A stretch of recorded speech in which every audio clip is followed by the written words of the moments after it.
মুরগির পাতলা পায়খানা কেন হয় এটার কারণ না বের করে আসলে আপনারা শুধু অ্যান্টিবায়োটিকের পিছনেই দৌড়ান। মুরগিকে অ্যান্টিবায়োটিক খাওয়াইতে খাওয়াইতে মানে আসছে মুরগির 12টা বাজিয়ে দেন। আরে ভাই, দোষ আপনার, আর মুরগিকে শাস্তি দেওয়ার কোনো দরকার আছে নাকি? তো আসুন জানা যাক আসলে পাতলা পায়খানা কেন হয়, কিভাবে হয়। এই বিষয়গুলো অবশ্যই প্রত্যেকটা খামারে জানা প্রয়োজন, কারণ আপনারা নিজেদের যখন দোষগুলো খুঁজে পাবেন বা ভুলটা বুঝতে পারবেন তখন কিন্তু আর আপনি অ্যান্টিবায়োটিকের পিছনে দৌড়াবেন না। হয় ভালো কোনো ডাক্তার দেখাবেন, না হয় আপনার যে ভুলগুলো সেগুলো আপনি কারেকশন করে নিতে পারবেন। তো প্রথমে আপনারা জেনে নিন আসলে মুরগির পাতলা পায়খানা কেন হয়। খাদ্য যদি সঠিকভাবে হজম না হয় বা হঠাৎ করে কোনো একটা কোম্পানির ফিড পরিবর্তন করলেন বা ফিডের যে বিভিন্ন নামের ফিড আছে, এই ফিডগুলো আপনারা যদি হঠাৎ করে পরিবর্তন করেন সেক্ষেত্রে কিছুটা পাতলা পায়খানা হতে পারে। এই জন্য কিন্তু কোনো ধরনের মেডিসিন খাওয়ানোর কোনো প্রয়োজন নেই, এটা 2-1 দিন পর এমনিতেই ঠিক হয়ে যাবে। এছাড়াও যদি আপনারা রোগের কথা বলেন তাহলে রানীক্ষেত আছে, এভিয়ান ইনফ্লুয়েঞ্জা বা বার্ড ফ্লু আছে, গাম্বরো আছে।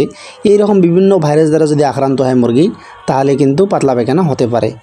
এছাড়া যদি ইকোলাইয়ের লোড বেড়ে যায় আপনার খামারের মধ্যে, পানিতে বা ফিডের মধ্যে সমস্যা থাকে, সালমোনেলা হয়, অনেক সময় সালমোনেলা জীবাণু থাকতে পারে, পাস্টুরেলা থাকতে পারে। এরকম কিছু ব্যাকটেরিয়া যদি আপনার শেডের মধ্যে হোক কিংবা ফিডের মধ্যে, পানির মধ্যে যে কোনো মাধ্যমে যদি মুরগি খেয়ে ফেলে তাহলে কিন্তু পাতলা পায়খানা হতে পারে।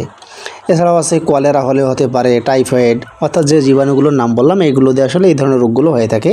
তো কলেরা, টাইফয়েড, পুলুরা, মেন্টারাইটিস, এই বিভিন্ন যে সমস্যাগুলো আছে এইগুলো হলে কিন্তু আপনার মুরগির পাতলা পায়খানা হতে পারে। আবার হচ্ছে কোকসিডিয়া যে জীবাণু আছে এটা দ্বারা আপনার হচ্ছে রক্ত আমাশয় হতে পারে। তো আপনারা যে কোনো আমাশয় হলেই কিন্তু অ্যান্টিবায়োটিক দেন। তা আপনাদেরকে কজ খুঁজে বের করতে হবে, কারণটা খুঁজে বের করতে হবে। এছাড়াও ফিডের যে কোনো সমস্যা হলে বা ফিডে যদি লবণের পরিমাণ বেশি হয়ে যায়, এটা অবশ্যই এখানে আপনার হাত নেই। এটা যারা ফিড ফর্মুলেশন করে তারা বিভিন্ন সময় বিভিন্ন রেশিওতে ফিডে যদি একটু গোলমাল হয়ে যায় তাহলে কিন্তু সমস্যা হয়ে যাবে।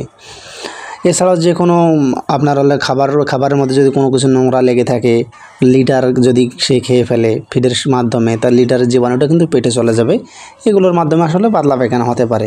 এছাড়াও যদি আপনার হচ্ছে পানির পাত্রে বা খাবারের পাত্রে যদি ফাঙ্গাস জন্মায়, অর্থাৎ ছত্রাক যদি জন্মায়, এগুলোর কারণে হতে পারে। যে ফিড খাওয়াচ্ছেন সেখানে যদি ফ্যাটের পরিমাণ বেশি থাকে, খাদ্যের যদি ফাইবারের পরিমাণ কম থাকে, এগুলোর কারণেই কিন্তু পাতলা পায়খানা হতে পারে। তো পাতলা পায়খানা এগুলো হচ্ছে ওভারকাম করা সম্ভব এবং এগুলোর জন্য অবশ্যই একজন ভালো ডাক্তারের পরামর্শ নেওয়া লাগবে। তো আপনার দোষ আসলে কোন জায়গায়? আপনি ডাক্তার না খুঁজে, কারণ না বুঝে কিন্তু অ্যান্টিবায়োটিক শুরু করেন।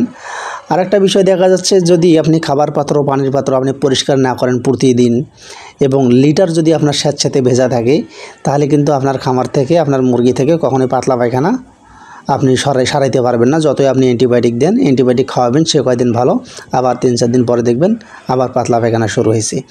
তো কেন হয়? আপনার হচ্ছে খাবারের পাত্রে ইকোলাই, আপনার হচ্ছে অন্যান্য মানে বিভিন্ন ধরনের যে ব্যাকটেরিয়াগুলো রয়েছে এইগুলো কিন্তু আসলে লেগেই থাকে। আপনি হচ্ছে পরিষ্কার করেন না। রেগুলার যদি এটা পরিষ্কার করতেন তাহলে কিন্তু ব্যাকটেরিয়ার লোডটা অটোমেটিক কমে যেত। আপনার হচ্ছে পানির যে ওয়াটার লাইন থাকে অথবা আপনি যে পাত্রে পানি খাওয়ান সেটাও পরিষ্কার করেন না। এই কারণে কিন্তু মুরগির সবসময় পাতলা পায়খানা লেগেই থাকে, বিভিন্ন মেডিসিন খাওয়াই কিন্তু লাভ হয় না। তো আপনার দায়িত্ব হলো আপনি লিটার ভালো রাখবেন, লিটারটা শুকনো ঝরঝরে রাখবেন। এছাড়া আপনি পানির পাত্র পরিষ্কার করবেন, পানিতে জীবাণুনাশক দিবেন, পানিকে জীবাণুমুক্ত করতে হবে। এ কারণে বিভিন্ন ধরনের ট্যাবলেট আছে, ক্লোরিন দিয়ে পানি আসলে জীবাণুমুক্ত করা যায়। তো আপনাকে পানিটা ফ্রেশ ওয়াটার আর কি সাপ্লাই দিতে হবে, পরিষ্কার ফিড সাপ্লাই দিতে হবে, পরিষ্কার খাদ্যের পাত্র, পরিষ্কার পানির পাত্র, এইগুলো আপনার দায়িত্ব হচ্ছে এগুলো। এবং বাকি যদি এগুলো আপনার কারেকশন করার পরেও যদি কোনো সমস্যা দেখা যায় তাহলে অবশ্যই আপনাকে ডাক্তারের সঙ্গে যোগাযোগ করতে হবে। তাহলে আপনি আর কি দ্রুত আপনার মুরগিগুলোকে সুস্থ রাখতে পারবেন। নাহলে কিন্তু আপনার হচ্ছে প্রতিদিন মেডিসিন খাওয়াইতে অনেক টাকা কিন্তু খরচ হয়ে যাবে, শেষমেশ কিন্তু মুরগি ভালো হবে না কখনোই।